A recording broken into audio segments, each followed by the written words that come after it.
Good morning, everybody. It's Tatiana with Back to Facts, and it's Friday morning, and there's a lot to talk about, so I'll get right to it. I've been studying up on viruses and the coronavirus family in general. Really had no idea about it. I heard about SARS. I heard about MERS, but I thought I confused that with MRSA, which is like a skin flesh-eating bacteria. But MERS is not the flesh-eating bacteria. So we got SARS, which is severe acute or sudden acute respiratory syndrome, which came out of Asia in 2002, 2003. And then we have MERS, which is Middle East Respiratory Syndrome, which came out of Saudi Arabia in 2012. And the first case of MERS was in Indiana, believe it or not. It was a healthcare worker who had been caring for people in Riyadh, Saudi Arabia. And this person, they didn't say whether it was male or female in the coverage that I read, but it was actually in 2014 that MERS arrived in the United States. It came to Indiana. And Mike Pence had to deal with it. He authorized his people to do whatever was necessary. Apparently, they isolated and quarantined the person, and only one other person got it. Nobody died from MERS. So I really don't know a lot about that episode, but that was what Mike Pence and Donald Trump were referring to in their press conference yesterday or 2 days ago, regarding Pence being put in charge of overseeing the response. There were some articles about how Alex Azar, the head of the Department of Health and Human Services, was being replaced by Pence, but then I saw that the White House responded and said, no, Pence is just in an oversight role.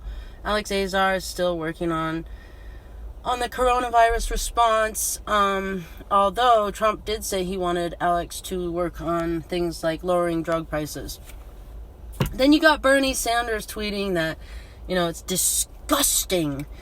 The Trump administration response is disgusting because Alex Azar said, apparently it's true that Alex Azar, or Azar, whatever, said in the press briefing with Trump that I guess he couldn't guarantee that all low-income citizens could receive a coronavirus, novel coronavirus 19 vaccine. Well, the funny thing is that everybody seems to be forgetting that the vaccine is not going to be ready this season of coronavirus COVID-19. So talking and speculating about how many people are going to be able to receive the vaccine is speculative. It's just a hypothetical. So let's not get our panties in a twist about that, Bernie Sanders, or our comb over. So, but of course, he goes right into the negative because he's running for president. And Bernie Sanders is a cool cat. I mean, don't get me wrong. I mean, he absolutely captures the part of society that sees billionaires getting away with murder. No, not murder. Well, some of them. Billionaires getting away with everything and just getting richer and richer, while the poor are getting poorer and poorer. And it's like, it stinks. It really stinks. The thing is, we may all agree on the solution. I mean, we may all agree on the problem, but do we agree on the solution? No. Is the solution to say, you billionaires, you gotta give up some of that money. You're not gonna live long enough to even benefit from that money, so we're gonna take it from you and have a fair society. Well, they say that's what Sweden did, but really, that's not what Sweden did. The mystery of Scandinavia is that they built up their society and their public, coffers with a very strong free market capitalism, and then they were able to fund the safety net because they all have this sense. It's almost like a tribal sense of duty taking care of everyone. But they're having problems now, and they are pulling back somewhat from their more generous safety net without limits and regulations. Okay, so then getting to Mike Pence. Everybody, whenever Mike Pence's name is raised, okay, no matter what topic you're talking about, healthcare or not, the people who feel that he is a very frightening person, they always talk about the HIV. There was an outbreak or an epidemic of HIV in Indiana in 2015. 235 people got HIV. Apparently, they tracked it all to drug users, IV drug users. They were shooting, opioids.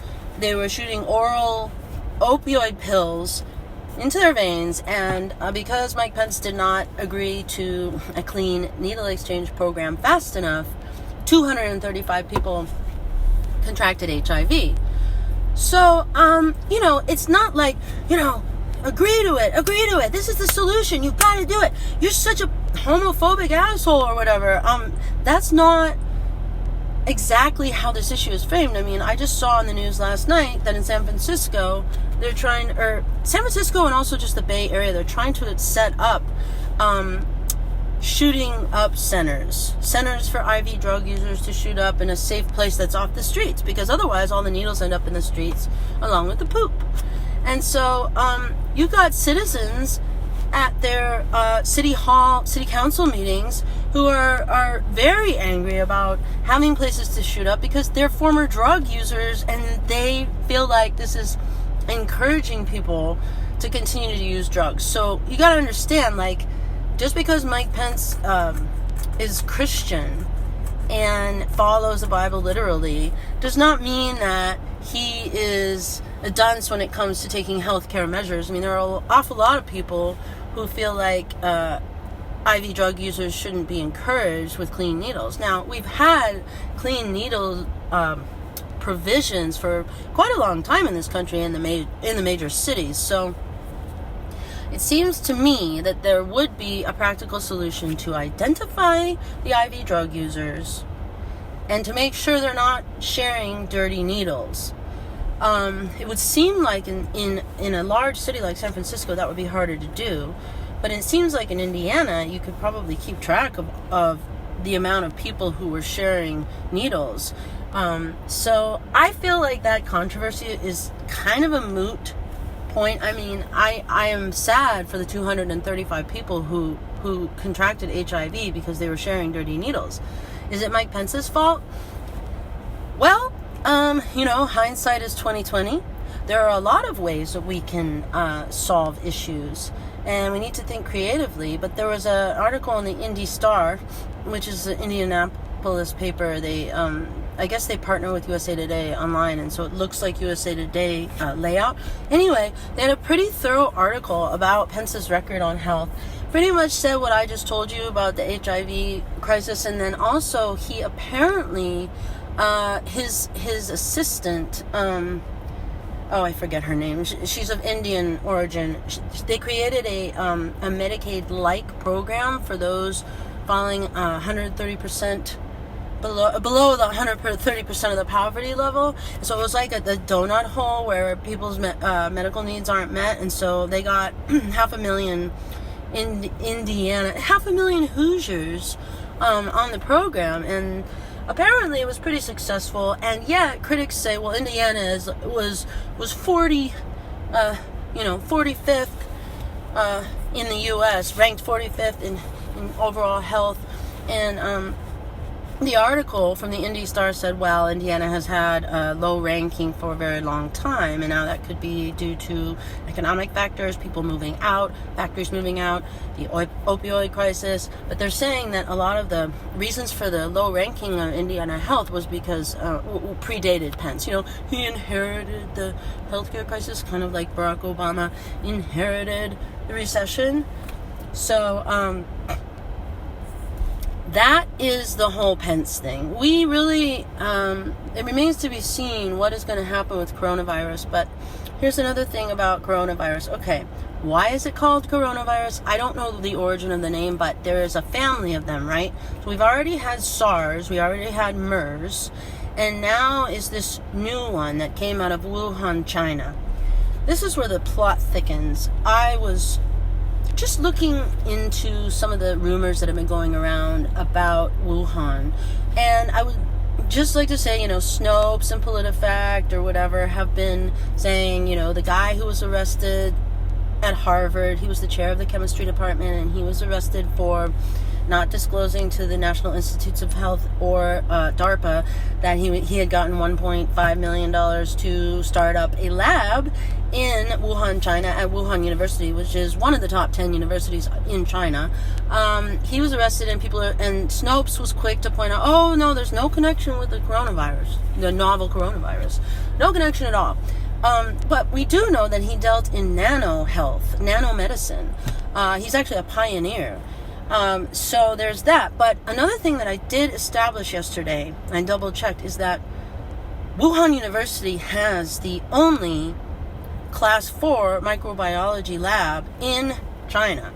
So it would be the only place that would have a lab capable of handling coronaviruses.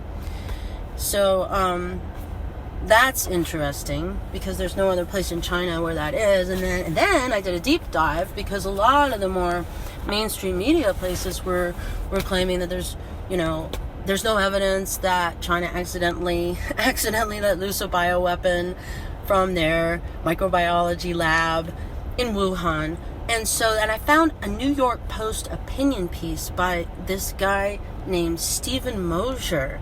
And Stephen Mosier is an expert on China. He was at Stanford in the 1980s, and he went to China, and he went to find out more about how China deals with their rural population. And he started publishing his work, and the Chinese government demanded that the chair of the Department of Anthropology at Stanford, that they kick him out of being a doctoral candidate. So he was actually booted out of his doctoral program because of his research in China. And I found that in the archives of the New York Times from 1985. And I'm just like, what? So anyway, he wrote this column in the New York Post about 3 weeks ago.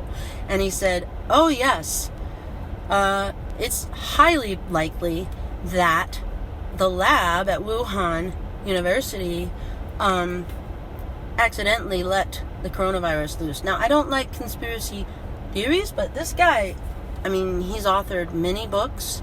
He has some kind of an organization called the Population Institute.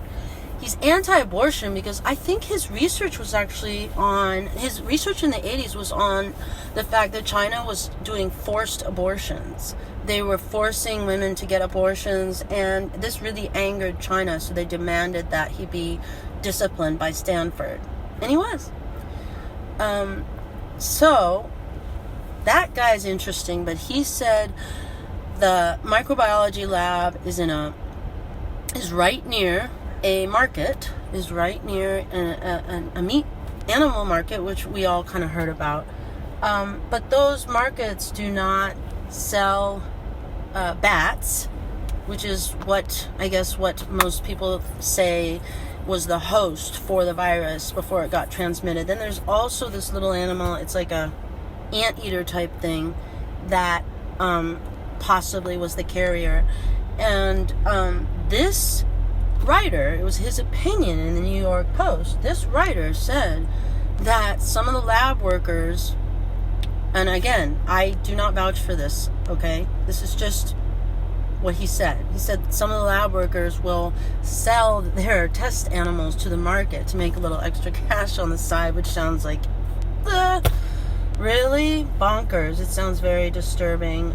So anyway, I don't think it's settled exactly what happened in China, but as everybody's remembering their high school biology classes, and a virus, they say it's not alive. Well, it's neither living nor dead. It can only live outside of a host for a very short period of time. But the only way that it lives is to reproduce or replicate. And the way that it replicates is that it actually takes over a cell, let's say in an animal or a human, and it forces that cell to begin replicating its RNA or its code, its protein chain. Now, ribonucleic acid RNA, it's an RNA virus. There are six types of viruses. There are 2 DNA viruses and 4 RNA viruses. The coronavirus is an RNA virus, and it's the longest strand RNA virus known to us. And what makes coronaviruses unique is that they are able to replicate themselves with such a long chain of proteins that they've done more research and they've seen that they actually have a proofreading protein. So this one protein in the strand of 16 proteins, it can proofread a newly created virus to find errors to ensure the integrity of the replication. However, this is the thing. In order for a virus to really survive, it has to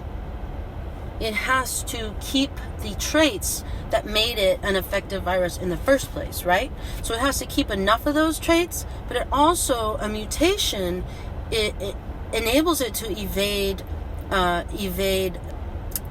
destruction or inhibition of the replication. And so it can't have too much mutation, right? If it mutates too much, then it's not really that virus anymore. Okay, retrovirus, yeah. See, I'm just learning this stuff, but yeah, thanks, Karen. And there is so little oversight in China, we really don't know what's going on. But the thing that makes the coronavirus unique is that they're very long strands, and they're crafty. I mean, so they're able to propagate for a longer period of time and more effectively, because not only are they transcribing themselves to replicate, but they are correcting errors that would cause a mutation that might make it too weak. So if Garen, if you can contribute anything in your comments, that would be great. That's pretty much all I gotta say. But in looking into the previous episodes of these types of coronaviruses such as SARS and MERS, the media coverage was like, I mean, who remembers that? Nobody remembers that. I remember hearing about SARS, but I was like, wait, is that like bird flu? I mean, I honestly didn't know. It's not bird. Well, I don't know. Maybe it did come out of birds. Maybe SARS. See, it's very complicated, but the media coverage right now is just like laser focused on coronavirus and how Trump doesn't know what he's doing. And I just think we need to but have a sense of co-measurement about it. And another thing I wanted to say is all these headlines about the thousands of people self-quarantining, all of these headlines fail to say that any of the people who've been self-quarantining, which just means that the government is saying you need to stay home, and they're staying home, instead of being forced into some separate facility where the government is quarantining them. The 8,400 people who are self-quarantining in California are people who have returned from travel to Asia. So I think that the mystery here is how South Korea got so many cases so fast, and then how Italy got so many cases so fast. So this has been kind of a long thing, as long as the coronavirus chain, which is the longest chain of viruses that we've discovered to date. But hopefully I've shed some light on this. It's it's just better to be more informed. Yeah. Fear porn. Good. That's great, Garen. Thank you. It's totally over the top. I mean, I don't know. I was out last night for the first time in 5 years. I went to a local show. Music, a fellow mommy was playing, and nobody was worried about that. But we don't want to get caught flat-footed, so yes, we should have supplies in case we need to self-quarantine. And, of course, wash our hands very often. Pretty much as if I'm going to be handling something that I give to my child, I'm going to wash my hands. I mean, I'm a big hand washer anyway, but And like my hands are dry because I'm always doing it, but I'm washing my hands probably twice as much as I normally do right now. And I'm making really certain not to touch my face. Oh wait, okay. Alrighty. Peace. Thanks for watching. Have a good Friday. Keep the faith. No fear porn. Bye.